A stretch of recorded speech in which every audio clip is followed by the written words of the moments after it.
పెద్దలు గౌరవనీయులు Telugu Desam party polit bureau సభ్యులైనటువంటి శాసనసభ్యులు గౌరవనీయులు బుచ్చయ్య చౌదరి గారు వచ్చారండి. అలాగే మరో పెద్దలు గౌరవనీయులు తెలుగుదేశం పార్టీ పోలిట్ బ్యూరో సభ్యులు పెద్దలు అయ్యన్న పాత్రి గారు, అలాగే ఎమ్మెల్సీ దువ్వారపు రామారావు గారు గవర్నీయులు. మరి ఈరోజు ఈ రాష్ట్రంలో జరుగుతున్నటువంటి సంఘటనలన్నీ కూడా మీరు చూస్తూనే ఉన్నారు. సభని జరగనివ్వకుండా ఉండడమే జయంగా వైసీపీ వారు వెళ్తున్నారు. మీరు కానీ ఒక్కసారి గమనించి ఉంటే వారి ముందు ఒక్కరోజు మా సభ మాత్రం పెడతామని చెప్పి ప్రెస్ రిలీజ్ చేసి, అంటే వారి ఉద్దేశం ఏంటంటే ఒకరోజు అంటే తెలుగుదేశం పార్టీ వారు బాయ్కాట్ చేస్తారు, రారు అని ఒక ఆలోచనతో ఒక స్ట్రాటజీ ప్లే చేశారు. తీరా మరుసటి రోజు వచ్చి బీసీ బిజినెస్ అడ్వైజరీ కమిటీలో బీఎస్సీలో వారు తెలుగుదేశం పార్టీ వచ్చి మీరు 1 వీక్ చేయాలి అన్నదని నిజంగా వారు ఆశ్చర్యానికి గురయ్యారు. సర్కాస్టిక్గా మరి ముఖ్యమంత్రి గారు అలాగని కానిద్దాం అని చెప్పేసి సభలో ఏదైతే మరి మాజీ ఎంపీ అయినటువంటి వివేకానంద గారు హత్య కేసుని చర్చకు రాకుండా ఉండడానికి కోసం వారు చేసినటువంటి తీరు అంతా మీరు చూసే గమనించి ఉన్నారు. సో దాని మీద ఈరోజు మాట్లాడడానికి పెద్దలు బుచ్చయ్య చౌదరి గారు అలాగే అయ్యన్ గారు వచ్చారు.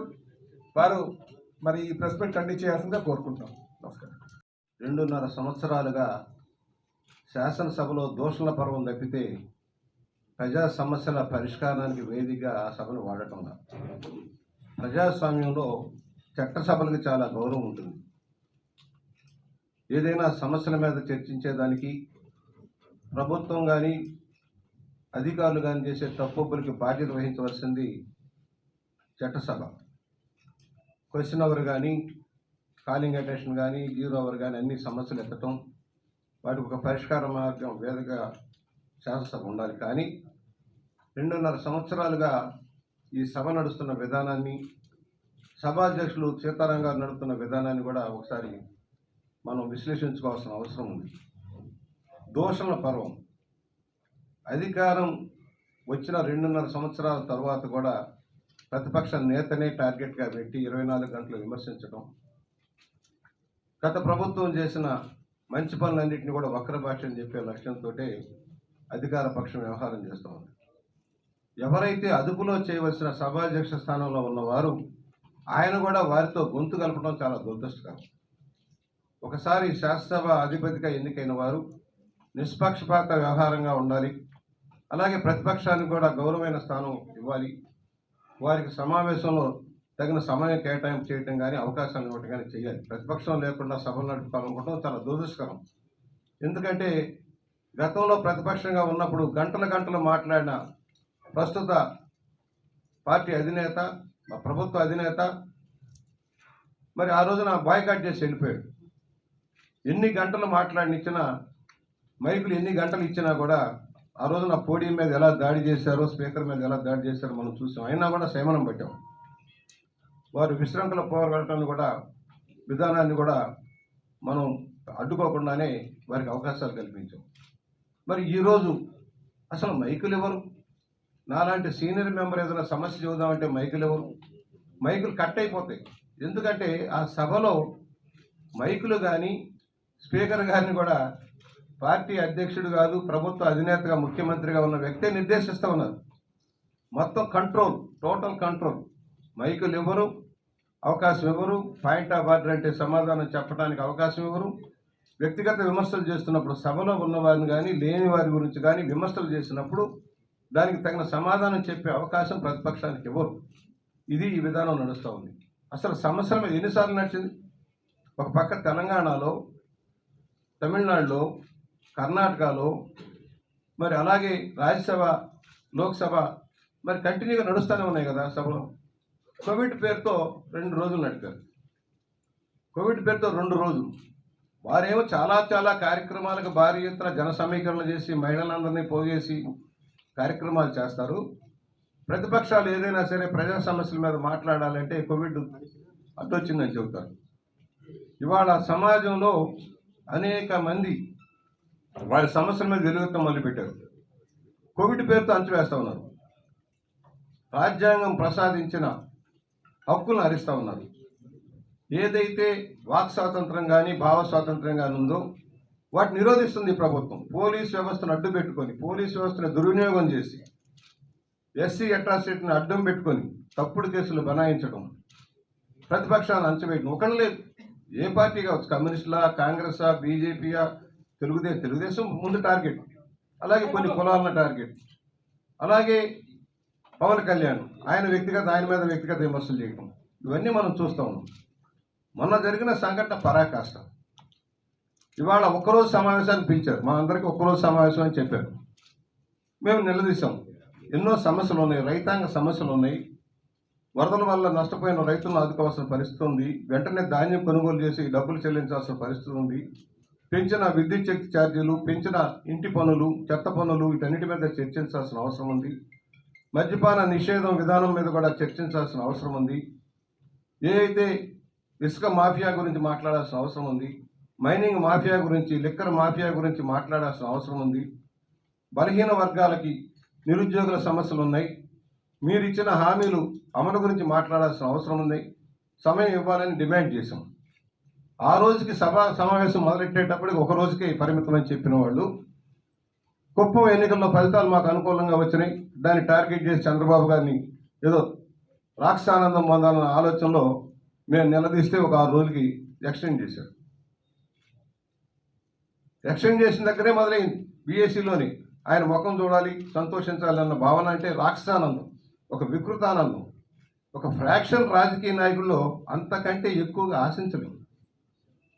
చంద్రబాబు నాయుడు గారు ఏనాడు పలుసు పదజాలు వాడలేదు ఎవరిని. నేను ఎరుగున తర్వాత దూషించిన పరమాను పోలేదే. కోపపడటం కూడా చాలా సున్నితంగా ఉంటుంది. కోపపడ్డా కూడా ఏనాడు పరుషుల్ని, ఇతర పార్టీలను కూడా దూషించిన పాపాను పోలే. ఆయన పని ఆయన చేసుకోవటం, డెవలప్మెంట్ డెవలప్మెంట్ డెవలప్మెంట్. అలాంటిది ఆ రోజున సభలో రైతాంగ సమస్యల మీద మాట్లాడాలి. ముందు రోజే మహిళా అభ్యుదయం మేము మాట్లాడతాం, మహిళా సాధికారత మీద మాట్లాడతామన్నారు. మాకు ఒక్కళ్ళకే భవానీ గారికి ఒక్కళ్ళకే అవకాశం ఇచ్చారు, అది 5 నిమిషాలు. వాళ్ళు మాత్రం గంటల మాట్లాడతారు. మేము అడిగాం, అచ్చెన్నాయుడు గారు అడిగారు, మాకు కూడా ఇంకా ఒకళ్ళిద్దరికి అవకాశం ఇవ్వండి, ఇవ్వలే. చాలా గొప్పలు చెప్పారు, మహిళా సాధికారని చాలా గొప్పలు చెప్పారు. దిశ చట్టం గురించి ప్రశ్నిస్తే మా మహిళా సోదరిమణి సమాధానం చెప్పని దౌర్భాగ్య స్థితిలో ఉంది ప్రభుత్వం. అసలు చట్టం అయిందా, చట్టం పాస్ అయిందా, చట్టం అమల్లో ఉందంటే సమాధానం లేదు. కానీ గొప్పగా దిశ చట్టం అమల్లో ఉంది, కేసులు బనాయించాం, శిక్షలు వేసాం, ఉరి శిక్షలు వేసామని చెప్పే దౌర్భాగ్య స్థితిలో ఈ ప్రభుత్వం ఉంది. అంటే అబద్ధాలతో ప్రజల్ని మభ్యపెట్టే విధానం కొనసాగుతూ ఉంది. ఆ రోజున చంద్రబాబు గారి మీద వ్యక్తిగత దాడి, వ్యవసాయ అనుబంధ పద్ధతుల మీద, వ్యవసాయ సమస్యల మీద మాట్లాడాల్సిన మంత్రి ఎత్తుకోవడమే చంద్రబాబు గారి మీద, కుప్పం మీద మాట్లాడటం మొదలుపెట్టారు.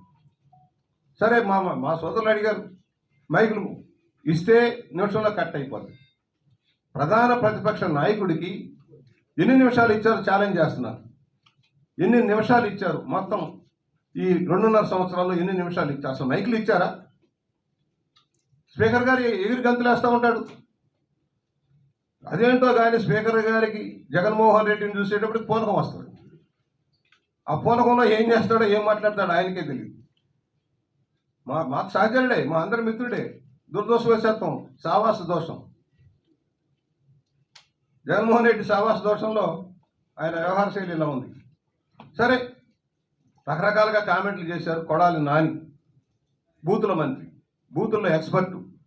జగన్మోహన్ రెడ్డి గారు ఆయన వాడుతూ ఉంటాడు బూతులు మాట్లాడించాలంటే. లేకపోతే జోగి రమేష్, ఇవాళ కొత్తగా చంద్రశేఖర్ రెడ్డి, ఆయన ఒక రౌడీ ఎలిమెంట్. ఎక్కడైతే కాకినాడ బేస్గా అధికారాన్ని అడ్డుపెట్టుకొని దోపిడీ చేస్తున్న దోపిడీదారు, ఆయన ఒక రౌడీ ఎలిమెంట్గా తయారయ్యారు.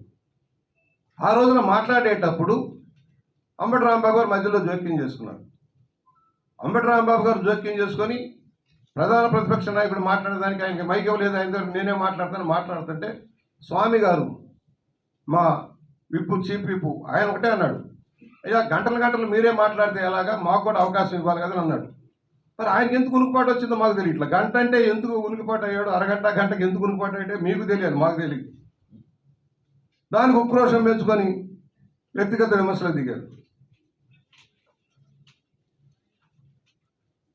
దిగి లోకేష్ గారు ఆయన పక్క సభలో సభ్యుడు, అసలు ఈ సభలో లేని వారి గురించి కామెంట్ చేయడానికి హక్కులు లేవు. అసలు పార్లమెంటు సభ్యుల గురించి కానీ మరో సభలో సభ్యుల గురించి మాట్లాడేదానికి అవకాశం లేదు చట్ట ప్రకారం. కానీ లోకేష్ పేరు ఎత్తి క్యారెక్టర్ అసాసినేట్ చేస్తూ మరో నా లింక్ పెట్టి DNA టెస్ట్ చేయాలని ప్రశ్నించి వాళ్ళ తల్లిగారి క్యారెక్టర్ని అసాసినేట్ చేసేలాగా మాట్లాడటం తప్ప కాదా మీరే ఆలోచన చేయండి.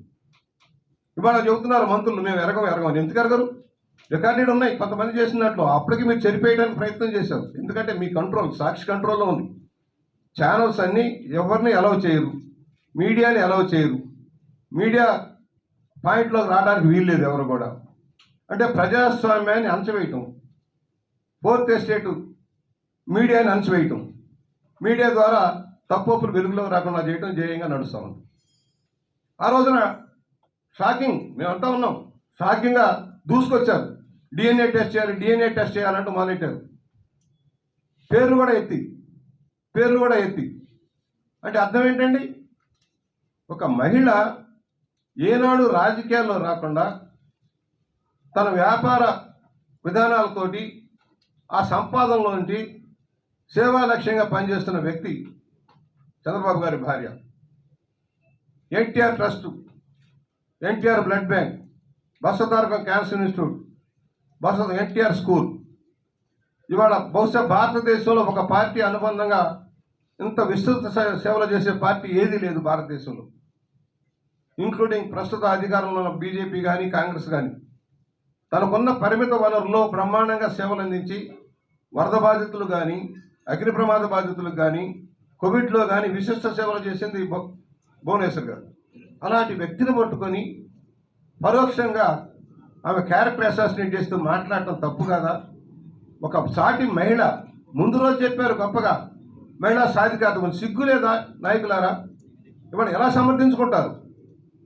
అంటే మీ కుటుంబంలో జరిగిన తప్పు ఒప్పులకి బాధ్యత మరొకరు భరించాలా? ఆ రోజున జరిగింది ఏమిటి? వివేకానంద రెడ్డి గారి హత్య జరిగిన రోజున హత్య కాదు, సహజ మరణం అని చెప్పింది సాక్షి టీవీ, అవునా కాదా? సాక్షి పేపర్, అవునా కాదా? ఒక పక్క గొడ్డలి వేటుబడి ఛిద్రమైపోయిన శరీరాన్ని పోస్ట్ మార్టం లేకుండా దహనం చేయడం కోసం ప్రయత్నం చేసింది మీ కుటుంబ సభ్యులు కాదా? జగన్మోహన్ రెడ్డి గారు, మీరు ఈరోజు నేను సమాధానం చెబుతారు. ఆ రోజున చంద్రబాబు గారే చేయించారు, సిబిఐ ఎంక్వైరీ నడవాలని డిమాండ్ చేసింది మీరు కాదా? కోర్టులో కూడా వేసి ఇవాళ అధికారంలోకి వచ్చిన తర్వాత యంత్రాంగం అంతా నీ చేతుల్లో ఉండి ప్రతిపక్షాల మీద కేసులు పెట్టిస్తున్న వ్యక్తివి నీ బాబాయ్ హత్య కేసు ఛేదించలేకపోయావా అని నేను ప్రశ్నిస్తా ఉన్నా. ఇవాళ ఏదైతే వివేకానంద రెడ్డి హత్య కేసు వాస్తవాలు వెలుగులోకి వస్తూ ఉన్నాయి. దస్తగిరి ఏదైతే ఇచ్చాడో, డ్రైవర్ ఇచ్చిన వాంగ్మూలం ప్రకారం ఎవరెవరు ఇన్వాల్వ్ అయ్యారు, మినిట్ ప్రోగ్రాం ఎలా జరిగింది, ఎంత ఒడంబడికలు జరిగింది అని చెప్పాడు. బెంగళూరు ప్రాపర్టీ, కానీ ఇది బెంగళూరు ప్రాపర్టీ కాదు. ఎన్టీఆర్ తర్వాత, చంద్రబాబు గారి తర్వాత అధికారంలోకి వచ్చిన జగన్మోహన్ రెడ్డి గారి తండ్రి రాజశేఖర రెడ్డి గారి హయాంలో జరిగిన దొడ్డి గారి సంపాదనలో వాటాల కోసం జరిగిన హత్యగా మేము భావిస్తా ఉన్నాం. ముఖ్యమంత్రి సమర్థిస్తున్నాడు, సిబిఐ అవినాష్ రెడ్డి ప్రోత్సాహంతో జరిగింది. ఆ రోజున సాక్ష్యాలన్నీ తారుమారు చేయటంలో అవినాష్ రెడ్డి పాత్ర ఉంది, ఆయన అక్కడికి వెళ్ళాడు స్వయంగా. మీరు చెప్పారు కదా హత్య కాదని చెప్పారు. హత్య కాదని ఎలా చెప్పారు? గొడ్డలి ఘాట్లుండి తల ఛిద్రమైపోతే హత్య కాదని ఎలా చెప్పారంటే అర్థం ఏంటి? ఎవరి ప్రమేయం లేకుండా ఈ కేసును మాఫీ చేయడం కోసం ప్రయత్నం చేశారు. అది వెలుగులోకి వస్తుంది. రోజుకి ఈడీ కేసుల విచారణ మొదలైంది, రోజువారీ విచారణ మొదలవుతూ ఉంది. ఒక పక్క రాష్ట్రంలో అప్పుల పాలైపోయిన రాష్ట్రం, అప్పు పుట్టని పరిస్థితి, స్కీములు లేవు, ఏమీ లేవు, అభివృద్ధి లేదు. అనేక వర్గాల వారి ఆందోళన మొదలైన, ఉద్యోగులు డిఏల కోసం, పిఆర్సీ కోసం, ప్రావిడెంట్ ఫండ్ల కోసం వాళ్ళు మాట్లాడే పరిస్థితి వస్తూ ఉంది. నువ్వు ఇచ్చిన అనేక లక్షల వాగ్దానాల కోసం ఆయా వర్గాలు, ఎయిడెడ్ కాలేజీలు, స్కూల్స్ పిల్లలు, రైతు సమస్యలు ఇవన్నీ వెలుగులోకి వస్తున్నాయి. ఇవన్నీ వెలుగులోకి వస్తున్నాయి కనుక తప్పుదారి పట్టించడం కోసం చంద్రబాబు గారిని టార్గెట్ చేసి ఈ అవాకులు చవాకులు పేరున్న నాయకులు, మంత్రులు, కొడాలి నాని కానీ, చంద్రశేఖర్ రెడ్డి కానీ, అంబటి రాంబాబు కానీ వీళ్ళందరూ దోషులు కాదా? మహిళల గురించి మాట్లాడే అర్హత మీకు తల్లులు లేరా? మీరు భార్య లేరా? స్పీకర్ గారు నేను అడిగా, బహుశా మీకు వినపడే ఉండాలి. ఆ రోజు నేను అడిగాను, మీ భార్యలు మీ పిల్లల గురించి ఇలాగే మాట్లాడితే మీరు సహిస్తారా స్పీకర్ గారు అని అడిగాను. సమాధానం చెప్పలే ఆయన. పోడియం దగ్గర నిలబడి అడిగాను నేను స్వయంగా సీనియర్ మెంబర్గా, మీ భార్యలు మీ పిల్లల గురించి మాట్లాడితే మీరు ఇలాగ సహిస్తారా అని నేను అడిగా. కనీసం బాధ్యత లేదా శాసనసభాధిపతిగా? తప్పును ఖండించి అక్కడికక్కడ డిలీట్ చేసి క్షమాపణ చెప్పించాల్సిన అవసరం లేదా? కనీసం ప్రతిపక్ష నాయకుడు మేము డిమాండ్ చేశాం, అడ్జర్న్ చేశారు. అడ్జర్న్ చేసినప్పుడు మళ్ళా పిలిచిన తర్వాత ఆయన తప్పు జరిగిందని భావించారు, రికార్డులు చూసుకోవాలి కదా. అదేమీ లేకుండా నేను స్టేట్మెంట్ ఇవ్వాలని ప్రతిపక్ష నాయకుడు ఇవ్వాలా అక్కర్లేదా? ప్రతిపక్ష నాయకుడికి ఇవ్వాలా అక్కర్లేదా? మైక్ ఇవ్వలే, మేము డిమాండ్ చేశాం, మైక్ ఇచ్చారు. ఆయన మాట్లాడాడు, నేను ఇన్ని సంవత్సరాలుగా రాజకీయాల్లో ఉన్నాను ఈ విధంగా అని చెబుతూ మొదలుపెట్టాడు. అంతనే కట్ చేసి ఆయన రాజీనామా చేయాలి, నేను శాసనసభకు రాను, ఇక ముందు ఈ కౌరవ సభలో ఉండే పరిస్థితి లేదు. ఆనాడు కౌరవ సభలో ద్రౌపదిని అవమానించిన తరహాలోనే ఇక్కడ వ్యవహారాలు నడుస్తున్నాయి కనుక నేను మరలా సభలో అడుగుపెట్టే పరిస్థితి, సరైన పరిస్థితి వచ్చినప్పుడే వస్తానని చెప్పడం కోసం మైక్ అడిగితే మైక్ ఇవ్వలే, ఇచ్చిన మైక్ కట్ చేశారు, మళ్ళా ఆరోపణలు చేయడం మొదలుపెట్టారు. అంటే మనం ప్రజాస్వామ్యంలో ఉన్నామా, నియంతపోకుండా ఉన్నామా? పరిటాల రవి హత్య దగ్గర నుంచి పర్యవసానికి వచ్చిన అనేక హత్యల్లో ప్రమేయం ఉన్న వ్యక్తిగా ముద్రపడ్డ వ్యక్తి ముఖ్యమంత్రి జగన్మోహన్ రెడ్డి. హత్యా రాజకీయాలకు పేరుపడ్డ కుటుంబంలోంచి వచ్చి రాజశేఖర రెడ్డి గారి కుటుంబంలోంచి వచ్చిన వ్యక్తి జగన్మోహన్ రెడ్డి. రాక్షసానందం, వికటాటహాసం. చంద్రబాబు గారు ప్రతిపక్ష నాయకుడు, నేను సభను పెడుతున్నానని చెప్పినప్పుడు అలా కాదండి కూర్చొని మాట్లాడదామనే మనిషి వికటాటహాసం. కౌరవ సభలో దుర్యోధనుడు వికటాటహాసం చేసినట్టే ఆయన వికటాటం చేస్తా కూర్చున్నాడు. నాకే ఆశ్చర్యం అనిపించింది. ఇక బాధ్యతల ప్రతిపక్షంలో అధికార పక్షం సంయమనంగా తీసుకెళ్ళడానికి, శాసనం నడపడానికి ప్రయత్నం చేయాలి. కానీ శాసనసభలో సమస్యలు రాకుండా, సమస్యలు వెలుగులోకి రాకుండా చేయటం కోసం అరాచకం సృష్టించే విధానాన్ని మనం ఖండిస్తూ ఉన్నాం. ఇవాళ ఏదైతే రేపు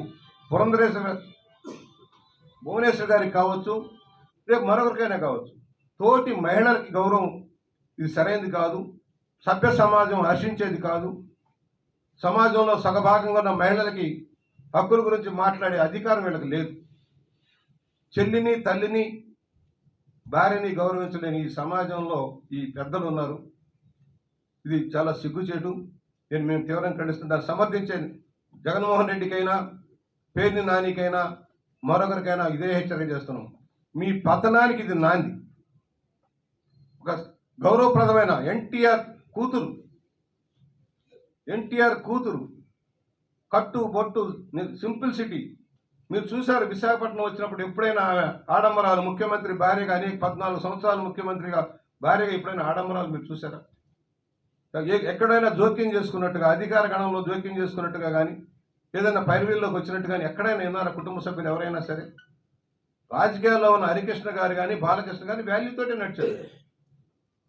పురంధరేశ్వర్ గారు ఆమె వచ్చారు, ఆమె వేరే పార్టీలో మంత్రి అయినా కూడా ఏనాడు పౌరుషపాద్యాలు మాట్లాడారు. పిల్లలు ఎవరో కూడా రాదు అసలు. అలాంటి కుటుంబాన్ని వీధుల పాలు చేయడం కోసం చేసిన ప్రయత్నాన్ని మేము ఖండిస్తూ ఉన్నాం. అందరికీ విజ్ఞప్తి చేస్తున్నాం, ఇలాంటి అరాచక ఆటవిక విధానాలకి స్వస్తి చెప్పాల్సిన అవసరం ఉంది. అందరూ ప్రజలు ఖండించాల్సిన అవసరం ఉంది. సభ్య సమాజం సిగ్గుపడేలాగా చేసి ఇవాళ దేశవ్యాప్తంగా చర్చనీయాంశం చేసిన ఈ పెద్ద మనుషులకి గుణపాఠం చెప్పాలి. ఇక్కడ ఒక ఆయన ఉన్నాడు, విశాఖ కబ్జా చేయడానికి వచ్చాడు కడప నుంచి. ఆయన ఎంపీ, ఆయన సర్వాధికారి, మళ్ళా డిప్యూటీ సీఎం ఏమో బహుశా నాకు తెలియదు. ఇక్కడ ఆయన మాట్లాడతాడు. ఆ రోజునే చెప్పాడు, అబ్బాయి ఇదేం సహజ మరణం అని చెప్పాడు. మరి సిగ్గుందా ఇవాళ? రాజీనామా చేయి రాజ్యసభకి విజయసాయి రెడ్డి. ఆ రోజు నువ్వు చెప్పావు సహజ మరణం అన్నాం కదా, ఇవాళ సిబిఐ తెలిసింది కదా హత్య అని. మీ కుటుంబ సభ్యులు, మీ బంధుజనం అంతా ఇన్వాల్వ్ అయ్యారు కదా. ఎవరు అవినాష్ రెడ్డి, ఎవరు గంగిరెడ్డి, ఎవరు ఉమామహేశ్వర రెడ్డి? మీ బంధుజనమే కదా. మీ భార్యకి, ముఖ్యమంత్రి గారి భార్యకి వాళ్ళకున్న బంధుత్వాలేంటి? ముఖ్యమంత్రి గారికి అవినాష్ రెడ్డికి ఉన్న బంధుత్వాలేంటి? ఇవన్నీ డిబేటబుల్ కాదా? ఒక ఇంపార్టెంట్ నాయకుడు హత్యకు గురైతే దాన్ని తప్పుదారు పట్టిస్తే దాన్ని వక్రభాషణ చెప్పడం కోసం ఇవాళ భువనేశ్వర్ గారి మీద తప్పుడు ఆరోపణలు చేయడం చాలా దురదృష్టకరం. వాళ్ళందరినీ కూడా మేము తీవ్రంగా ఖండిస్తున్నాం. ఇవాళ మేమంతా కూడా ఈ ప్రభుత్వం గద్దె దిగిపోయేదాకా పోరాటం చేస్తాం. చంద్రబాబు గారు ఇటు తిరిగి మరలా ముఖ్యమంత్రిగానే సభలు అడుగు పెడతారు. అడుగు పెట్టేలాగా అందరం కష్టపడతాం. మేమందరం కూడా ప్రజలు సన్నద్ధం అవుతున్నారు. ఇప్పటికే 2.5 సంవత్సరాలకి కళ్ళు తెరిచేశారు. ఒక్కసారి అంటే మోసపోయాం, అన్ని రంగాల్లో వైఫల్యం చెందుతున్నాం. వాళ్ళకు చిన్న ఎగ్జాంపుల్ తమ్ముడు, ఇవాళ రిక్షా కార్మికుడికి, ఆటో కార్మికుడికి 10,000 రూపాయలు ఇస్తానన్నాడు.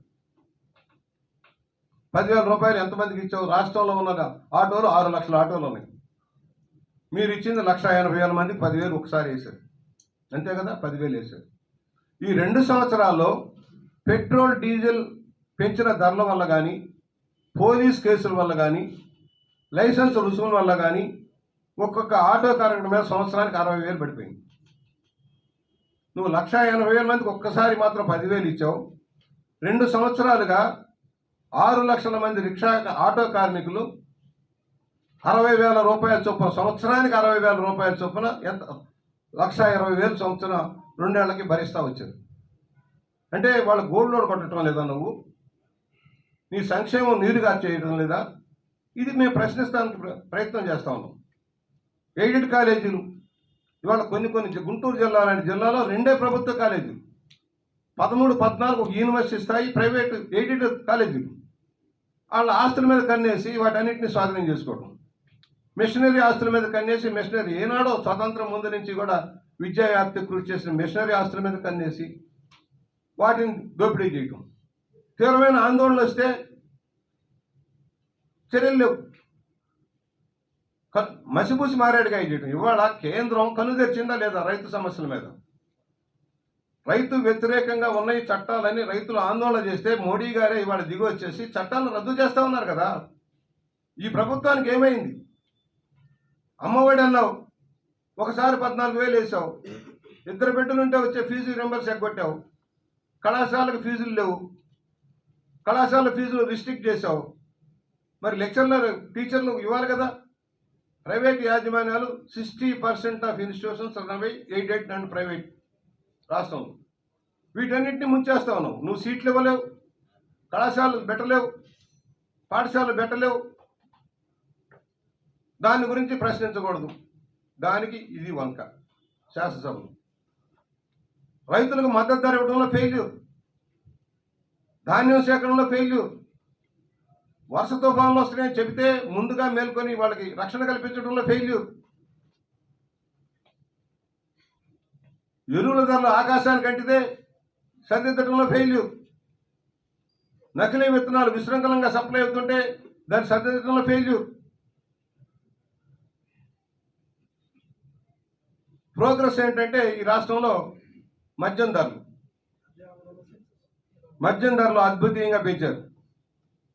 ఎక్కడండి? దశల వారీగా మద్య నిషేధం అన్నాడు, షాపులు తగ్గిస్తానన్నాడు. ఇవాళ వాకిన్ స్టోర్స్ అంట, కొత్తగా మంచి కాస్ట్లీ లిక్కర్ అమ్ముతారట. వాకిన్ స్టోర్స్ ఆదాయం పెంచే మార్గం అంట. నేను ఒకటి అడుగుతున్నాను, మీరు దశల వారీగా మద్య నిషేధం ధరలు పెంచింది తాగుడు మాన్పించడం కోసం అని చెప్పావు కదా పెద్ద మనిషి. ఈ 2.5 ఏళ్లలో ఎందుకు మద్యం, బీరు కేసులు లక్షల సంఖ్యలు పెరిగినాయి? ఆదాయం 2 రెట్లు ఎలా పెరిగింది? నువ్విచ్చే పనికిరాని బ్రాండ్లు తాగలేక గంజాయి, మత్తు పదార్థాలకు ఎందుకు ప్రజలు అలవాటు అవుతున్నారు? సమాధానం చెప్పాలి. నీ లిక్కర్ రేట్లు పెంచావు, పనికిరాని బ్రాండ్లు నీ సొంత బ్రాండ్లు వేయించావు, సొంత మనుషులతో డిస్టిలరీలు పెట్టించావు. నాసిరకం బ్రాండ్లకి అత్యధిక రేట్లు పెట్టిన పర్యవసానంగా ఇవాళ నీ పార్టీ కార్యకర్తతో సారా వ్యాపారం బాగా పెంచావు, నాటు సారా వ్యాపారం బాగా పెంచావు, లీటర్ 1.5 లీటర్ బాటిల్స్ తయారు చేసి అమ్మేస్తున్నారు సారా ఎక్కడ చూసినా.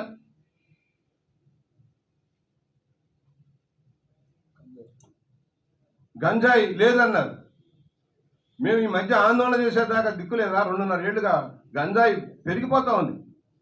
1000 ఎకరాల్లో వ్యవసాయం చేసి బ్రహ్మాండంగా ఎక్స్పోర్ట్ చేసే పరిస్థితికి వస్తే మీ కళ్ళకు కనిపించలేదా డీజీపీ గారికి మీకును? ఇవాళ నరుకుతున్నాం, తోటలు నరికేస్తామని చెప్పారు. మరి ఆందోళన జరిగి దేశవ్యాప్తంగా గంజాయి కేంద్రంగా ఆంధ్రప్రదేశ్ ఉందని చెప్పేదాకా కూడా కళ్ళు తెరవలేదే. అంటే ఎంత వాటా వచ్చింది మీకని ప్రశ్నిస్తా ఉన్నాం.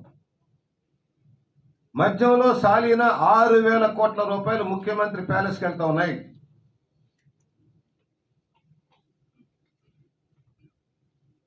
నాసిరకం బ్రాండ్లు మార్కెటింగ్ చేసుకుంటూ 6,000 కోట్లు జరుగుతూ ఉన్నాయి. ఇవాళే చిన్న ఎగ్జాంపుల్, గత తెలుగుదేశం హయాంలో 5 సంవత్సరాల్లో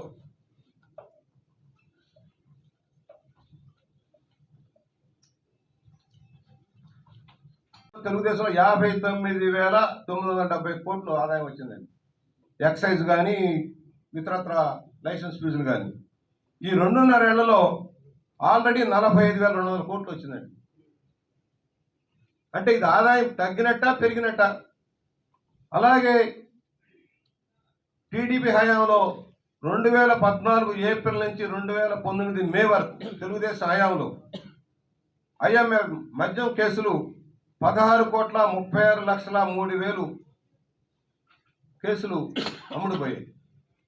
అలాగే బీరు 10,25,76,000 బీరు కేసులు అమ్మకమైంది 5 సంవత్సరాలు. అదే ఈరోజు 19 జూన్ నుంచి 21 అక్టోబర్ వరకు 5,80,16,000 కేసులు. క్యాల్కులేట్ చేయండి, మంత్రి యావరేజ్ క్యాల్కులేట్ చేసుకోండి, మీకు అర్థమవుతుంది. అలాగే బీరు 2,45,74,000. అంటే ఇది తగ్గినట్ట పెరిగినట్ట? నిన్న శాసనసభలో ముఖ్యమంత్రి గారు అబ్బే రేట్లు పెంచిన తాగుడు తగ్గిందన్నాడు. అంకెలు మీ అంకెలే, మా అంకెలు కాదు, మీ అంకెలే. తగ్గినట్ట పెరిగినట్ట? ఈ చేత్తో ఇచ్చి ఆ చేత్తో లాక్కొని మద్యం వ్యసనంగా ఉన్న వాళ్ళ జేబులు చెల్లులు చేసి వారి కుటుంబాలను ఛిద్రం చేస్తా ఉన్నాడు ఈ ముఖ్యమంత్రి గారు. ఇవన్నీ మాట్లాడాలంటే మైకులు ఎవరు? 90 ml పెట్టాడు, ఇప్పుడు 180 ml కాదట, 90 ml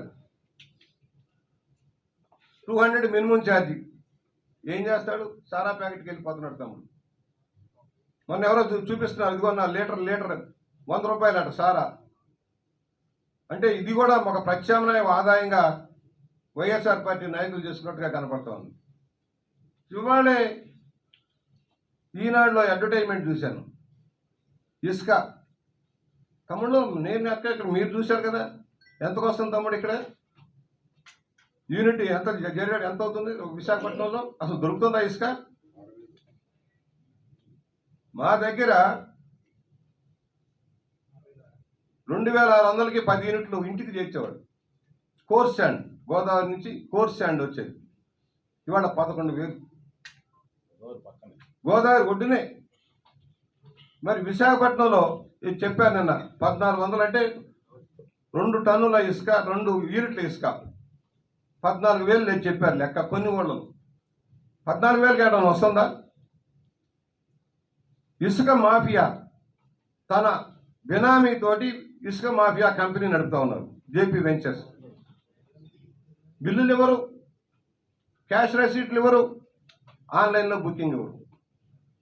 వైఎస్ఆర్ పార్టీ నేతలంతా ఇసుక వ్యాపారంలో దిగారు. దీని గురించి మాట్లాడదామంటే శాసనసభలో అవకాశం ఇవ్వరు.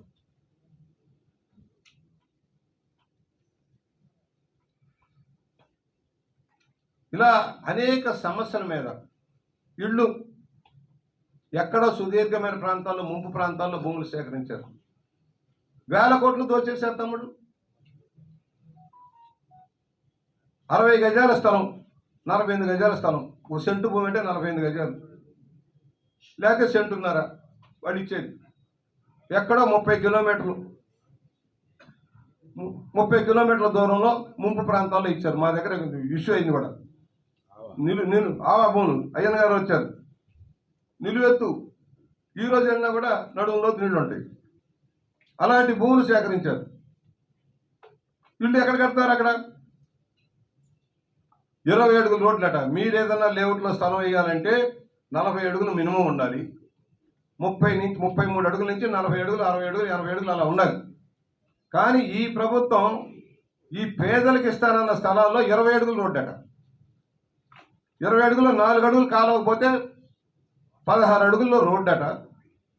మీరే ఆలోచన చేయండి. ఎవరిని మోసం చేయటం కోసం, ఎవరిని దగా చేయటం కోసం ఇది ప్రశ్నించడానికి మైకులు ఇవ్వరు మాకు. అంటే సభలో జరుగుతున్న విషయాలకే లింక్ నేను మాట్లాడుతాను.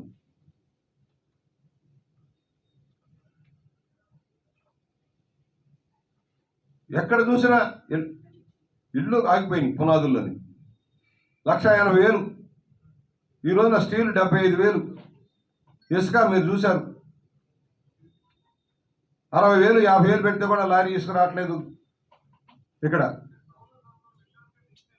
ఈ పరిస్థితి సిగ్గులేదా ఎంటర్టైన్మెంట్ ఇవ్వడానికి? కోట్ల రూపాయలు ప్రజాధనాన్ని వెచ్చించి ఎంటర్టైన్మెంట్ ఇచ్చుకుంటాం ఈ సాక్షి పేపర్ కోసం మరొకటి. మళ్ళీ ఏదో అని అనుకుంటారే, ఒక ఈనాడు లాంటిది ఒక చిన్న బిచ్చంలాగా పడేస్తూ ఉంటారు ఎంటర్టైన్మెంట్. ఇవన్నీ మాట్లాడటానికి శాసనసభలో మాకు అవకాశం ఇవ్వటం లేదు తమ్ముడు. మా ఆవేదన అది. ఎందుకు వెళ్తున్నాం సభకి? సభలో చర్చించి సమస్యల పరిష్కారం కోసం, సమస్యల ప్రభుత్వ దృష్టికి తీసుకెళ్ళడం కోసం వెళ్తామంటే మాకు అవకాశం లేదు. బ్రహ్మాండంగా కట్టిన టిట్కో ఇల్లు భారతదేశం వ్యాప్తంగా వచ్చిన మంత్రులు, కేంద్ర మంత్రులు అప్రిషియేట్ చేసి ఈ విధంగానే ఉండాలి, శాశ్వతమైన సౌకర్యాలు ఉండాలని చెప్తే టిట్కో ఇళ్ళు ఆల్మోస్ట్ 2,75,000 పూర్తయినాయి. మరో 2 లక్షల నిర్మాణంలో ఉంటే అన్నీ ఆపేశారు. మరి ఎందుకు హ్యాండ్ ఓవర్ చేయాల? కనీసం రహదారులు, కరెంటు కనెక్షన్లు ఇస్తే అయిపోయేదానికి కూడా ఆ ఇన్ఫ్రాస్ట్రక్చర్ కూడా చేయలేదు. ఇవాళ రోడ్లన్నీ చిత్రమైపోయినాయి, నడిచే పరిస్థితి లేదు. ఫలితంగా ఏంటి? ఇవాళ టైర్ల కంపెనీ వాళ్ళకి డిమాండ్ పెరిగింది. టైర్లన్నీ పగిలిపోతున్నాయి కదా. స్పేర్ పార్ట్ల వాళ్ళకి డిమాండ్ పెరిగింది. ఎక్కడికక్కడే తుక్కు అయిపోతున్నాయి కదా వెహికల్స్. అంటే ఈ ప్రభుత్వం వాళ్ళ ఇద్దరికి ప్రోత్సహిస్తుంది అనుకుంటున్నాం. కాంట్రాక్టులకి 1,00,000 కోట్ల రూపాయల బకాయిలు ఉన్నాయి. పంచాయతీరాజ్, R&B వివిధ శాఖల కాంట్రాక్టులకి దాదాపుగా 1,00,000 కోట్లు బకాయిలు ఉన్నాయి. ఆన్గోయింగ్ బకాయిలతో పాటు ఈ ప్రభుత్వం చేసిన ఎవరు కాంట్రాక్ట్ చేసే పరిస్థితులు లేరు, టెండర్ వేసే పరిస్థితులు లేరు. బతినాడినా టెండర్ వేయడం లేదు. ఈ ప్రభుత్వం ఉన్నంతకాలం మేము వర్క్లు చేయమనే పరిస్థితి వచ్చారు. ఇవన్నీ చర్చించాల్సిన అవసరం. ఇవాళ ఆదాయాన్ని ఎలా పెంచారో మనం చూసాం. ఈ సంవత్సరం 25,000 కోట్ల రూపాయల ఆదాయం టార్గెట్ ఎక్సైజ్లో. ఎక్కడ 10,000, ఎక్కడ 25,000 కోట్లు. సామాన్యుడిది కాదా? వ్యసనాలు పైన తాగేవాళ్ళు తక్కువే, సామాన్య మధ్యతరగతి తాగేది అంత ఎక్కువ. వాళ్ళ కుటుంబాలను గుల్ల చేయటం కదా. పైగా దీని మీద అప్పు. ఈ ప్రభుత్వానికి రైటు ఇంకో 2 ఏళ్ళు ఉంటారు. దానికి మరో 25 సంవత్సరాలు మన మీద తలభారం మోపేదానికి హక్కు ఇచ్చాడు వీళ్ళకి. లిక్కర్ ఆదాయం తాకట్టు పెడతాడట. దాని మీద 6,000 కోట్లు అప్పు చేయడం కోసం 2,400 కోట్ల రూపాయలు ఇన్కమ్ ట్యాక్స్ కడతాడట. రాష్ట్ర ఎక్స్చేంజ్కి, రాష్ట్ర ట్రెజరీకి రావాల్సిన ఆదాయాన్ని పక్కదారి ఎలా పట్టిస్తారండి? ఏదైనా సరే కన్సోలిడేట్ ఫండ్ కింద రావాలి, ట్రెజరీకి రావాలి. ట్రెజరీ నుంచి మళ్ళీ బడ్జెట్ ప్రొవిజన్ ప్రకారం ఖర్చు పెట్టాలి. బైపాస్ చేసేస్తా ఉన్నారు. మొత్తం ఆదాయంతో బైపాస్ చేసి CFMS పేరుతో మొత్తం పక్కదారి పట్టించేస్తా ఉన్నారు. బిల్లులు రావు. ముఖ్యమంత్రి గారి పేషీకో, ముఖ్యమంత్రి గారి అనుమాయులకో పేమెంట్ ఇస్తేనే కానీ, పర్సంటేజ్ ఇస్తే కానీ బిల్లులు, అరకొర బిల్లులు కూడా పాస్ కానీ దౌర్భాగ్య స్థితిలో రాష్ట్రం ఉంది. అప్పులమయం 3 లక్షల కోట్ల అప్పు ప్రత్యక్షంగా పరోక్షంగా తెచ్చి మన నెత్తిన గుదిబండగా మార్చారు ఈ ప్రభుత్వం. దీన్ని మేము తీవ్రంగా ఖండిస్తున్నాం. ముందుగా భువనేశ్వరీదేవి గారికి అపాలజీ చెప్పాలి ఈ ప్రభుత్వం. మహిళని గౌరవించినందుకు, మహిళని అవమానించినందుకు, అపవాదు వేసినందుకు, సిగ్గుతో తలదించుకొని ముక్కులో నేలకేసి రాసుకొని క్షమాపణ చెప్పాలి ఈ ప్రభుత్వ పెద్దలంతా కూడా. మరలా హెచ్చరిక చేస్తూ ఉన్నాం, నాయకులారా మీ భాగవతాలన్నీ మాట్లాడాల్సిన పరిస్థితి వస్తుంది. మీ చరిత్రలు కూడా రోడ్ల మీద చెప్పాల్సిన అవసరం ఉంటుంది. ఏమీ లేని ఒక ఉన్నత మహిళకి తప్పుడు అబద్ధాలు కల్పించిన పర్యవసానంగా మీ చరిత్రలు, రక్త చరిత్రలు రోడ్డు మీదకి వస్తాయి, జాగ్రత్త అని మాత్రం హెచ్చరిక చేస్తాము. అన్ని రిపీట్ చేయడం నాకు ఇష్టం లేదు. చాలా క్షుణ్ణంగా చెప్పారు, క్లియర్గా అర్థమయ్యేలా చెప్పారు. అయితే దాన్ని నేను యాడ్ చేసేది ఏంటంటే, మొన్న 19వ తారీఖున అసెంబ్లీలో ఎవరైతే పనికిమాలిన సన్నాసులు మాట్లాడారో వాళ్ళ మీద వెంటనే కేసు బుక్ చేయాలి డీజీపీ గారు. ఇంకేంటంటే చెత్త మీద పన్ను వేసినోడు చెత్త నా కొడుకు అన్నందుకు నాకు కేసు పెట్టాడు. మా పట్టాభి గారు ఏమో భోషిడీకి అన్నందుకు కేసు పెట్టారు, జైల్లో పెట్టారు. వాళ్ళేమో బ్రాంచెస్ చేశాక భోషిడీకి బ్రాండ్ పెట్టారు. తెలుసు మీకు? చూడండి, బ్రాంచీ షాపులు అడగండి, భోషిడీకి అని బ్రాండ్ వచ్చింది. అంతా అలవాటు ఉన్నారు, ఉంటా కదా. అంచేత డీజీపీ గారు అడుగుతున్నాను ఇవాళ, అసలు నువ్వు డీజీపీ అయినా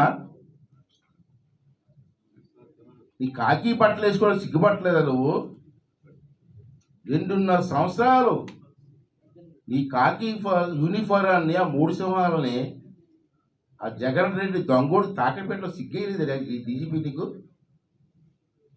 చట్టసభలో, ఎక్కడ బయటని కాదు, సోషల్ మీడియాలో కాదు, చట్టసభలో ఒక మాజీ ముఖ్యమంత్రి కూతురు, ఒక మాజీ ముఖ్యమంత్రి భార్య, ఆమెకి రాజకీయాలతో సంబంధం లేని వ్యక్తి మీద దోషం చేస్తే ఇక వినపడలేదా, కనపడలేదా డీజీపీకి? ఇమీడియట్గా ఆ 4 వ్యక్తుల మీద కూడా నువ్వు కేసు బుక్ చేసి తీరాలి. లేదా నీకు చేత కాకపోతే రాజీనామా పో. కాకి బట్టలో ఆ 3 సింహాలు సిగ్గుపడుతున్నాయి ఆయన పైన ఉండడానికి.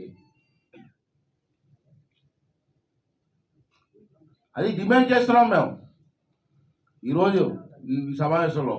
రెండవది ఏంటంటే రైతుల పాదయాత్ర. అది పవిత్రమైన పాదయాత్ర.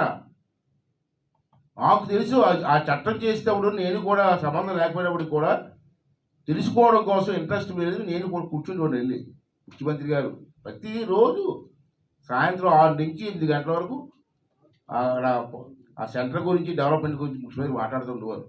నేను కూడా సరదా కూర్చుంటూ వెళ్ళి ఆ రైతులు ఎంత అభిమానంతో ఇచ్చారు నేను చూశాను. అటువంటి రైతుల్ని పెయిడ్ ఆర్టిస్టులని, దొంగలని ఎంత అవమానించారండి. ఈ పోలీసుల చేత తన్నించారండి ఆ రైతుల్ని. భూములు ఇచ్చిన పాపానికి కేసులు ఒక్కొక్క, మన రైతు మాట్లాడతారు, ఒక్క రైతు మీద 14 కేసులు పెట్టారట. ఎస్సీల మీద ఎస్సీ కేసు. దౌర్భాగ్యం, బుద్ధుగా సంఖ్యలు వేశారు దొంగలలాగా కోర్టుకి. ఈవేళ న్యాయస్థానం నుంచి దేవస్థానం వారు పాదయాత్ర చేస్తామంటే ఎన్ని అడ్డంకులండి, అడుగడుగున అడ్డంకులండి. కోర్టు పర్మిషన్ ఇస్తే ఏం తప్పు చేశారండి వాళ్ళు? ఏం తప్పు చేశారా? పాదయాత్ర చేస్తూ భగవంతుడి దగ్గరికి వెళ్తూ ఉంటే మీకు ఎందుకంటే ఇబ్బంది? మీకు అందుకే ఇష్టం ఉంటే వాళ్ళు బందోబస్తు చేయండి, సహకరించండి. అంతేకాని మీరు తప్పుడు కేసులు పెట్టి, నేను కొంతమంది లేడీస్ని హౌస్ అరెస్ట్ వెళ్ళడానికి వీల్లేదని. ఎంత దౌర్భాగ్యమైన పరిస్థితి అండి. ఇంత మన సోదరులు అన్నారు రాజధాని గురించి. సరే, మంచిదే, అందరూ కోరుకుంటుంది అదే, రాష్ట్రానికి ఒకటే రాజధాని. అది అందరూ కూడా ఒప్పుకున్నాం ఆ రోజుని. ఈ తొగ్గులాక ముఖ్యమంత్రి కూడా అసెంబ్లీలో మాట్లాడుతూ ఇక్కడే ఉండాలో చెప్పలేదా? అది మీకు తెలియదా? మీకు అసెంబ్లీలో మాట్లాడాడు కదా, ఇంకా 33,000 ఎకరాలు చాలదు, ఒక 10,000 ఎక్స్ట్రా తీసుకోండి. 3,000 ఎకరాలు కాదు, ఎంత గట్టిగా మాట్లాడాడండి. మంచి రాజధాని కట్టాలని మాట్లాడి మళ్ళీ గెలిచిన తర్వాత మళ్ళీ రోజా గారు అలను రాజధాని మారిపోతుంటాం మన ఎలక్షన్లు అంటే, లేదు మారదు, ఇల్లు కట్టుకుంటాడు, ఇక్కడే ఇల్లు కడతాను కదా, అందుకే ఇక్కడే ఉంటాడు చెప్పలేదా? గెలిచిన తర్వాత ఏం చేశాడు? ఇవాళ విశాఖపట్నం రాజధాని, అక్కడే కర్నూలులో ఒక రాజధాని, ఇక్కడ ఒక రాజధాని. ఏంటండి తొగ్గులకు నా కొడుకు కాకపోతే, తొగ్గులకు పరిపాలన కాకపోతే? అసెంబ్లీ సాక్షిగా నువ్వే కదా మాట్లాడావు, మేము మాట్లాడామా? ఆమోదించావు. అందరూ ఆమోదించిన తర్వాత సుమారు 5-6 వేల కోట్ల రూపాయలు ఖర్చు పెట్టి చేస్తే ఇప్పుడు రాజధాని వద్దంటావా? శ్మశానం అంటావా? తూ మంత్రి ఏమో శ్మశానం అంటాడు, ఇంకో మంత్రి గ్రాఫిక్స్ అంటాడు. అటు వెళ్ళి చూస్తే అర్థమవుతుంది మీకు. ఈ విధంగా 2.5 సంవత్సరాలు 3 సంవత్సరాలు రాజధాని లేకుండా మొన్న ఒక టీవీలో చూశాను, ఒక చిన్న పిల్లలు 12 సంవత్సరాల పిల్లలు మాట్లాడుతూ ఆంధ్ర రాష్ట్రం మీ ఆంధ్ర రాష్ట్రానికి రాజధాని ఎక్కడంటే మేము చెప్పలేకపోతున్నామని చెప్తుంది అమ్మాయి. ఎక్కడండి మన రాజధాని అని? అదేంటి మన రాష్ట్ర పరిస్థితి? ఇందా మీరు అడిగారు, ఇది రాజధాని అక్కడే ఉంటుందని చెప్పి దౌర్భాగ్యులకు అందరికీ తెలుసండి. నేను కానీ చెప్తాను, నాకున్నాను ప్రకారంగా అక్కడే రాజధాని ఉండి తీరుతుంది. ఈడి కాదు, ఈడి బాబు కాదు, ఈ తాత వచ్చిన అక్కడే ఉంటుంది, చూడండి కాదు చెప్పింది కదా. ఇంకేదంటే చట్టం అండి, పార్లమెంట్లో మాట ఇచ్చిన మాట చట్టం చేశారు. కోర్టులో కేసు ఉంది, ఇష్టమా మార్చే. ప్రధానమంత్రి గారు స్వయంగా శంకుస్థాపన చేశారు. ఒక చెంబుతో నీళ్ళు, ఒక చెంబుతో పడితేలా. నేను అటగానే అంటలేదు, చెంబుతో నీళ్ళు అంటే పవిత్రమైన జలం, పవిత్రమైన మట్టి తీసుకొచ్చి శంకుస్థాపన చేశారు అందరి సమక్షంలో. కేసీఆర్ గారు కూడా వచ్చారు రోజుని, సుప్రీంకోర్టు జడ్జీలు, హైకోర్టు జడ్జీలు వచ్చారు. అందరి పెద్దల సమక్షంలో శంకుస్థాపన చేశారు ఇదే ప్రధానమంత్రి. ఎక్కడికి పోతుంది రాజధాని? అక్కడే ఉంటుంది. కాకపోతే ఈ మన ఉన్నారు కదా, మన ఏటు దొంగడు, ఇలా దొంగ ఏరియా ఎక్కువ అలవాటు కదా తనకి. విశాఖపట్నం రాజధాని చెప్పి ఇక్కడ భూములన్నీ దోషించుకోవడానికి ప్లాన్ చేశాడు. అప్పుడు దోషించాడు, చాలా దోషిస్తాడు. మీ అందరికి తెలిసిన విషయం కదా, మీకు తెలియని విషయం ఏముందో తెలిసి చెప్పండి. ఎవరన్నా భూమి కనపడుతుంది, నీ భూమి నచ్చేసిందే నాకు అంటాడట. ఆ భూమి నీళ్ళు వచ్చేటి నాకు అర్థం అవుతుంది. ఫోన్ చేసి మరి ఆ భూమి నీదేనా? నాదే సార్. భూమి బలి ఉంది, నచ్చేసింది నాకు, ఇచ్చే. అదే సార్ మా పిల్లల కోసం అంటే ఇస్తావా, లేకపోతే 22 ఏజ్ అవుతుంది, 22 ఏజ్లో పెట్టమంటావా? ఇంకా వాళ్ళు బాధపడలేక మనకెందుకు ఇచ్చేస్తే ఎంత రేటు? 2 కోట్లు, ₹1 ఇస్తాను, ఇస్తావా? ఆక్రమించమంటావా? ఇలాగే ఇక్కడ బీచ్ దగ్గర నుంచి భీమునిపట్నం వరకు ఎన్ని ఆస్తులు ఉన్నాయి. కాదు రమ్మని పెట్టేది డిబేట్, ఎవరో వద్దు, విజయసాయి రమ్మనండి, నేను వస్తాను. అది ఎక్కడెక్కడ ఏ సైట్ దోచుకున్నాడో నేను ఇస్తాను. విజయసాయి రెడ్డికి సహకరించిన వ్యక్తుల పేరు కూడా చెప్తాను నేను. ఒక ఇన్కమ్ ట్యాక్స్ రిటైర్డ్ ఆఫీసర్ ఒకడు, ఒక లాయర్ ఒకడు, వాళ్ళ గురించి కూడా మీకు తెలిసిన కొన్ని పేర్లు ఎందుకు. వాళ్ళేమో సర్వే చేయడం, విజయసాయి చెప్పడం, దోచుకోవడం, ఇదేంటి పద్ధతి? అంటే బీజేపీ వారు కూడా నిన్నటి నుంచి మంచి నిర్ణయం తీసుకున్నారు. పాదయాత్రలో వాళ్ళు కూడా పాల్గొంటున్నారు, చాలా సంతోషం. లేట్ అయినప్పుడు కూడా మంచి నిర్ణయం తీసుకున్నారు. తప్పదు, ప్రధానమంత్రి గారు మాట ఇచ్చారయ్యా, మీ ప్రధానమంత్రి స్వయంగా వచ్చి శంకుస్థాపన చేశారయ్యా. రాజధాని నిర్మాణం చేయవలసిన బాధ్యత మీదే, సహకరించవలసిన బాధ్యత మీది ప్రధానమంత్రిగా. పోలవరం ప్రాజెక్ట్, ఆ ప్రాజెక్ట్ని కూడా నిర్మాణం చేయవలసిన బాధ్యత సెంట్రల్ ప్రాజెక్ట్, అది చేయవలసిన బాధ్యత కూడా మీరు అందరూ కూడా పెద్దలందరూ కూడా ప్రధానమంత్రి చేస్తే ఈ రాష్ట్రం బాగుపడుతుంది. ఉత్తరాంధ్ర ఇప్పుడు ఏం చెప్తారండి? కోర్టే కానీ నిజంగా నాకు తెలియదు, గురించి చెప్తే తెలియదు, చూడాలి మేము. ఒకవేళ నిజంగా అక్కడే రాజధాని అయితే రేపు ఉత్తరాంధ్ర ప్రజలకు ఏం చెప్తారండి వీళ్ళు? ప్రజలందరినీ రెచ్చగొట్టారు కదా.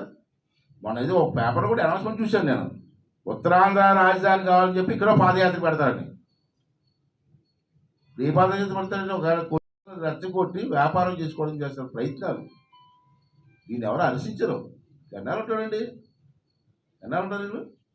ఇప్పటికే సమాధానం చెప్పుకోలేని పరిస్థితి. నేను ఛాలెంజ్ చేస్తాను ముఖ్యమంత్రిని, అప్పుడు పాదయాత్ర చేయడం కాదు, ఇప్పుడు పాదయాత్ర చేయి, పోలీసులు లేకుండా. అదే బంగ్లా నుంచి అసెంబ్లీకి ఎంత దూరం అండి? ప్యాలెస్ నుంచి బంగ్లా నుంచి అసెంబ్లీకి వెళ్ళడానికి 300 మంది పోలీసులు చుట్టూ కాపలాండి. ఇదేంటి ముఖ్యమంత్రి? సిగ్గుంటారు కదండి, మాట్లాడి సిగ్గుంటారు కదండి. ఇప్పుడు పాదయాత్ర చేయి. నేను ఛాలెంజ్ చేయట్లేదు, ప్రజలు నేను ఎంట దేవాలి కొట్టకపోతే అడుగుతున్నాను. పోలీసులు లేకుండా రా. అరే తుఫాన్తో జిల్లాలు మునిగిపోతే వెళ్ళాలని జ్ఞానం లేదండి, పైన తిరిగి వెళ్ళిపోతారా? చంద్రబాబు నాయుడు టైంలో తుఫాను రాలేదండి. చంద్రబాబు గారు తుఫాను వచ్చిందని తెలిస్తే అక్కడికి వెళ్ళి 3 రోజులు 4 రోజులు ఉండి సందర్భాలు చూడలేదు. మనం నైట్ అండ్ డే పని చేయలేదా? ఆదేశాలు ఇచ్చి దగ్గర రాత్రి 3 గంటల వరకు తిరిగి పని చేయించలేదా? నేను ఇప్పుడే వెళ్ళవా? ఎంత నష్టం జరిగింది మన తుఫాను, ఎంత ప్రాణ నష్టం జరిగింది అనేసి వెళ్ళవలసిన బాధ్యత లేదు నీకు. నీ మంత్రులు కూడా కనపడలేదు, పేపర్లో వచ్చింది ఇవాళ. నెల్లూరు జిల్లాలో మంత్రులు కానీ ఎమ్మెల్యేలు కానీ రావట్లేదని చెప్పి మాకు జనం గొగ్గులు పెడతావు అంటే నువ్వు ఏంటి అడ్మినిస్ట్రేషన్ చేస్తున్నావు? మొన్న అంటాడు చంద్రబాబు నాయుడు గారు పదవి లేకపోవడం తట్టుకోలేకపోతున్నాను ఎవడో మనకు కామెంట్ చేస్తున్నారు. నేను నిన్న చెప్పాను చంద్రబాబు నాయుడు చాలా పదవులు చేశాడు, కొత్త ఏం కాదు. చంద్రబాబు నాయుడు పదవి లేకపోయినా హ్యాపీగా బతకగలడు. కానీ చంద్రబాబు నాయుడు గారి పదవి లేకపోతే నష్టపోయి చంద్రబాబు నాయుడు కాదు, ఆంధ్ర రాష్ట్రం. అటువంటి ఆలోచన నాయకత్వ లక్షణాలు ఉన్నాయి. ఎవరున్నాడే చెప్పు భారతదేశంలో? భారతదేశం మొత్తం చెప్తాను నేను. ఆ విజన్ ఉన్న నాయకుడు భారతదేశం మొత్తం మీద ఎవరు ఉన్నారు చెప్పు? ఈయన దొంగోడు కాదు, అది తప్పు వచ్చింది మాకు. ఈయన దొంగ బుద్ధులు లేవు. అతను కోపం అతని ముఖంలో ఎప్పుడు కోపం చూడలేదు నేను. ఒకవేళ నా మీద కోపం వస్తే నవ్వుతూ తిట్టి ఉన్నాను. సార్ చెప్పినట్టు మందలిచ్చేవాడు, మమ్మల్ని నవ్వుతూ శాంతంగా మందలిచ్చేవాడు. అతనితో నీకు పోటీ ఏంటి? అతని విజన్, చంద్రబాబు నాయుడు విజన్ ఇక్కడే కాదు, విదేశాల్లో ఉన్నటువంటి ప్రెసిడెంట్లు అందరూ పెద్ద పెద్ద నాయకులందరూ పొగిడేరే ఉన్నాయి. అతని విజన్ అటువంటిది. అటువంటి విజన్ అందరు రాష్ట్రానికి నష్టం, మనకి నష్టం, మన పిల్లల భవిష్యత్తుకి నష్టం. అంటే అటువంటి నాయకుడిని కాపాడుకోవాల్సిన బాధ్యత ఈ రాష్ట్ర ప్రజానీకం మీద ఉందని చెప్పి నేను భావిస్తున్నాను. అర్థం చేసుకోవాల్సిన అవసరం ఉంది. దొంగోడు చెప్పిన వెళ్ళలే, పట్టణం కట్టారు. ఇవాళ ఏమైంది? ఎంత దోచుకున్నాడండి? మీరు ఎలక్షన్ డబ్బుతో చెయ్యాలని నిర్ణయం వస్తారంటారు. ప్రజాస్వామ్యంలో కుప్పం గెలిస్తాం అంటారు. ఏటా గెలిపెట్టి దొంగ, నాకు ఏ గెలిపి గెలిపోయిన సిగ్గుపడాలండి గెలిచినందుకు. ఏంటో గెలుపు 200 కోట్లు పెద్దిరెడ్డి గారు ఖర్చు పెట్టారు. ఇక్కడ మీరు అక్కడ మీ ప్రశ్నలు ఉంటారు, అడగండి. మీ ప్రశ్నలు నాకు తెలుసు. మొత్తం అన్నీ కలిపితే 22,000 ఓట్లు, 23,000, 200 కోట్లు అంటే చంద్రబాబు నాయుడిని దెబ్బ కొట్టాలి. ఏంటి దెబ్బ కొడతారు?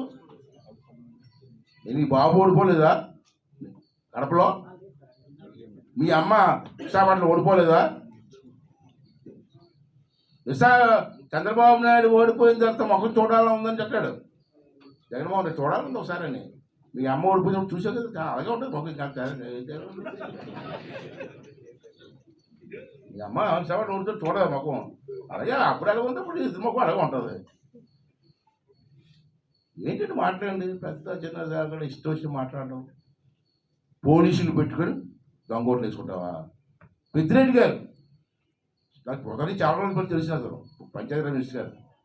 పెద్ద అనుకున్నాను, చాలా పెద్ద మనిషి అనుకున్నాను నేను. అతను చూస్తే ఈవేళ ఎలక్షన్ చేసే విధానం చూస్తే పక్క రాష్ట్రాల నుంచి బస్సుల్లోని పక్క జిల్లాల నుంచి బస్సుల్లో తీసుకొచ్చి దగ్గరుండి పోలీసులు చేత దొంగ ఓట్లు వేస్తున్నారంటే విపత్తి పరిస్థితి అయ్యా. ఇది ఒక ఎలక్షన్ అయ్యా. రేపు అసెంబ్లీ ఎలక్షన్ కూడా ఇదే పద్ధతిలో చెయ్యాలని ఆలోచన. అంటే పోలీసులు నేను రిక్వెస్ట్ చేసేది దయవించి ఆ డ్రెస్కి గౌరవండి అయ్యా, 3 సంవత్సరాలు గౌరవండి అయ్యా. నేను ఆ పోలీసు రాజీనామా ఇచ్చారు, కానిస్టేబుల్ అతను చూసి సిగ్గివాడండి అయ్యా. డీజీపీ గారు, ఎస్పీలు అందరూ ఉన్నాం. ఇంకా విచిత్రం, అతను రాజీనామా ఇచ్చేస్తే సస్పెండ్ చేశారు.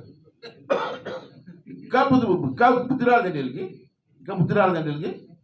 అతను రాజీనామా ఇచ్చేస్తే సస్పెండ్ చేసాం అని చెప్తారు.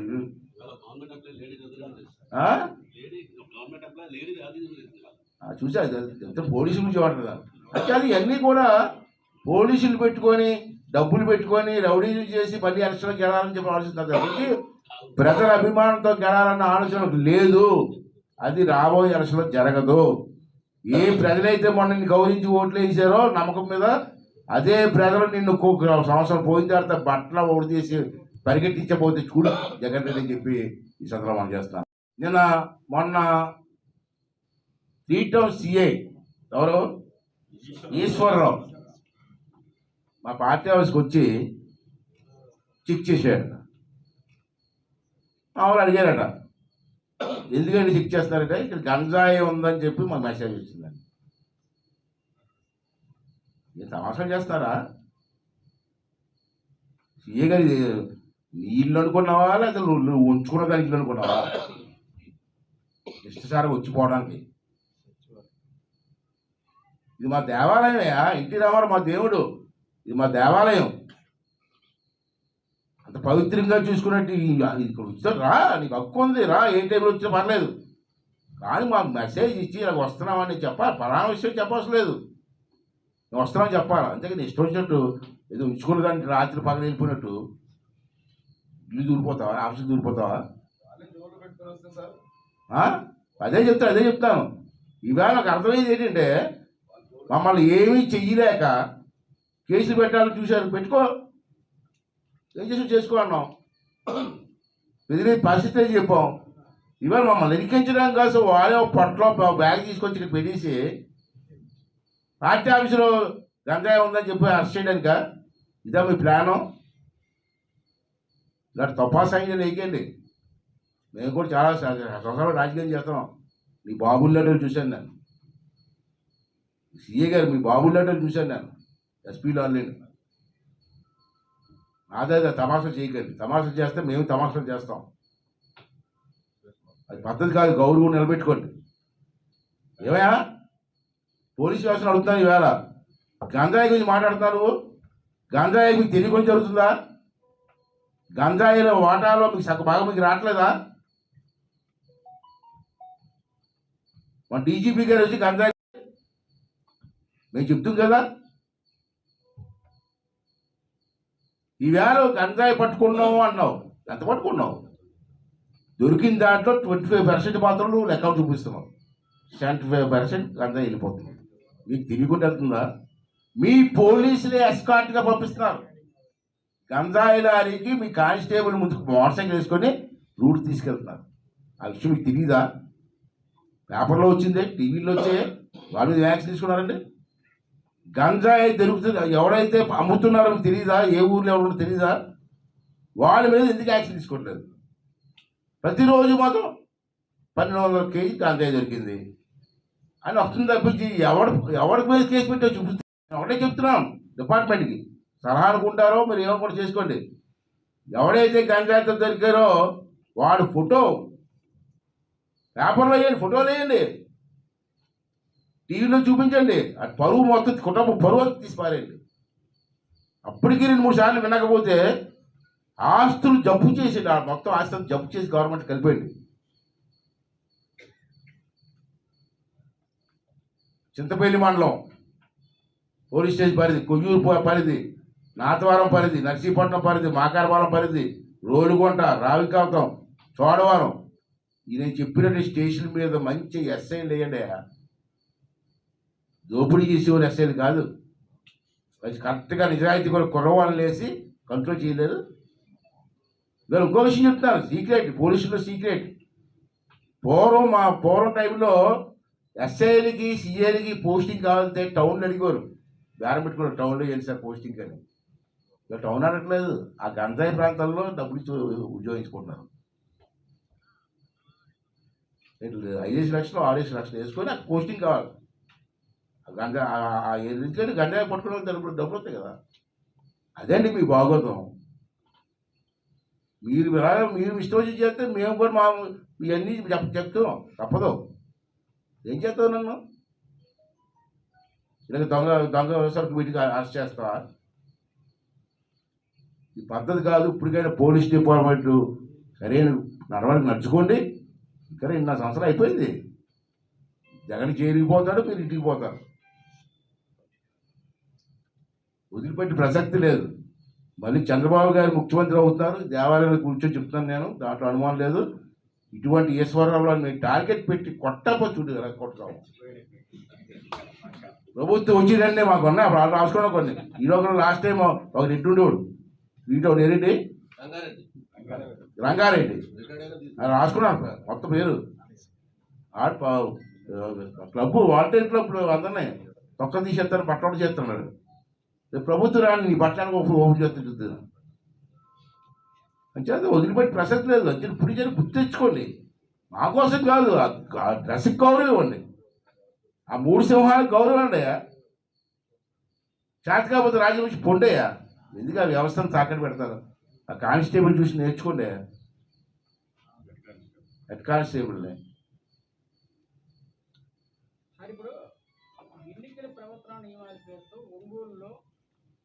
వెళ్తే కోర్టు పర్మిషన్ ఇచ్చింది కోర్టు పర్మిషన్ ఎందుకు ఇచ్చింది మీరు వెళ్ళేది మంచి కార్యక్రమానికి దైవ దర్శనానికి వెళ్తారు వెళ్ళమని ఇచ్చింది దారిలో వీళ్ళకి స్వాగతం పలుకుతూ వీళ్ళకి సపోర్ట్ చేసి జనం వస్తూ ఉంటారు సహజం జగన్మోహన్ రెడ్డి పాదయాత్ర చేసేవాడు ఎక్కడే కలలేదు అలాగే వచ్చి వాళ్ళు సపోర్ట్ చేస్తుంటే ఈవేళ బ్రేక్ చేయడం కోసం ఏదో అడ్డంకి కల్పించడం కోసం అంత వర్షంలో నడిచేస్తుంటే ఈవేళ ఎన్నిక నియమాలు ఏంటంటే వచ్చిందండి వీళ్ళకి ఎన్నికల కోడ్ ఏంటంటే వచ్చిందండి వీళ్ళకి నాకు అర్థం కాదండి కావాలని పోలీసులు అడ్డు పెట్టుకొని ఇష్టాసారంగా పెట్టిన ఎట్టి పరిస్థితుల్లో కూడా పాదయాత్ర ఆగదు ఆగే ప్రసక్తి లేదు ఇవాళ మేము ఆఫ్ చేయమైనా ఆఫ్ చేసే పరిస్థితిలో ఆడవాళ్ళు లేరు మహిళలు లేరు ఏం చేసుకుంటూ చేస్తామని ఆఖరికి కొంతమంది ఎంతమంది నడ్డీసి జైలు పెట్టించినా కొంతమంది అని దైవదర్శనం చేసుకుంటారు అది ఆగే ప్రసక్తి లేదు ఆ వెంకటేశ్వర స్వామి ఆశీర్వాదం వాళ్ళకి తప్పనిసరిగా ఉంటుంది అక్కడే రాజధాని ఉంటుంది అక్కడి నుంచి పరిపాలన సాగుతుంది ఈ జగన్ రెడ్డి గారి గారు బాబు గారు తాత వచ్చేసారి ఆఫ్ చేయడం చెప్పి కూడా ఈ సందర్భంగా చేస్తారు కదా ఈవేళ డ్రైవర్ ఈవేళ వచ్చారు కోడికత్తి కేసు ఏమైంది ఓ అమ్మా ఎంత డ్రామా ఆడేశారు ఫెయిల్యూర్ అంటే అడగవద్దండి మీరు అడగాలి ఫెయిల్యూర్ అని కాదు ఆ పరిస్థితులు అండి పరిస్థితులు ఆడు ఎంత యాక్షన్ చేశాడు కోడికత్తి గీయించుకున్నాడు హాస్పిటల్ జాయిన్ అయిపోయాడు జనం అన్నాడు అక్కడే వాళ్ళు హైదరాబాద్ హాస్పిటల్ ఇక్కడ హాస్పిటల్ తెలిసిపోతుంది పోకలేదు ఇంకా అనుకోండి వాళ్ళ కర్మ జనం కర్మ మన కర్మ రాష్ట్రం అంతే అడ్డుకోనే సార్ ఇంకా అంతగానే ఏం చేస్తారు సార్ మూర్ఖులు అరచేతితో సూర్యుని అడ్డు పెట్టుకోలేరు ఎలాగ అయితే అడ్డు పెట్టలేరు జనానికి కూడా అనసలేదు తమ్ముడు ఈ కోవిడ్ పేరుతో అంచాలని ప్రయత్నం చేస్తున్నాడు కానీ అయ్యేది కాదు ఇవాళ మొదలైంది కదా విద్యార్థులు పోరాటం ఎయిట్ వెనక రాలా ఇవాళ అమరావతి వెనక రావడం ఇదే అన్నింటిలో తిరోగమంలో సాగుతాడు అంతే